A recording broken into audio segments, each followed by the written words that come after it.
हजारों साल पहले एक बालक नचिकेता अपने पिता के एक गलत दान से दुखी होकर यमराज के पास पहुंच गया। यमराज महल में नहीं थे और नचिकेता ने 3 दिनों तक बिना अन्न जल के उनके द्वार पर प्रतीक्षा की। अतिथि को भूखा देख यमराज ने नचिकेता से क्षमा मांगी और उसे 3 वरदान मांगने को कहा। नचिकेता ने पहले 2 वरदानों में पिता की शांति और अग्नि विद्या मांगी, लेकिन जब तीसरे वरदान की बारी आई तो उसने वह प्रश्न पूछा जिसने काल को भी सोच में डाल दिया। नचिकेता ने पूछा, हे मृत्यु के देवता, जब मनुष्य मर जाता है तो उसके बारे में एक संशय बना रहता है। कुछ कहते हैं कि वह रहता है, कुछ कहते हैं कि वह नहीं रहता। मृत्यु के बाद का सच क्या है? मुझे यह ज्ञान दीजिए। यमराज ने उसे बहलाने की कोशिश की। उन्होंने कहा, बालक, यह राज तो देवताओं के लिए भी रहस्य है।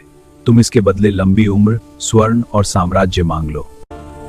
पर नचिकेता अडिग रहा।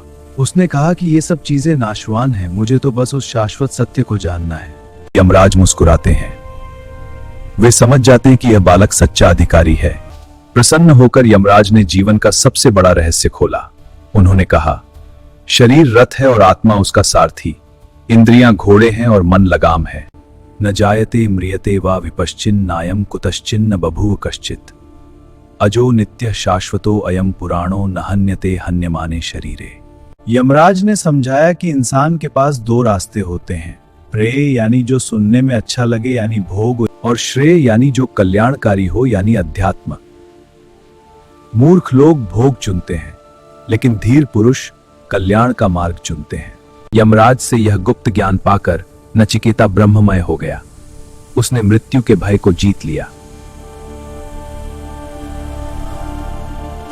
आज भी यह संवाद हमें सिखाता है कि हम यह नश्वर शरीर नहीं, बल्कि वह अविनाशी आत्मा है जिसे न आग जला सकती है, न शस्त्र काट सकते हैं। मृत्यु अंत नहीं, केवल एक वस्त्र बदलने की प्रक्रिया है।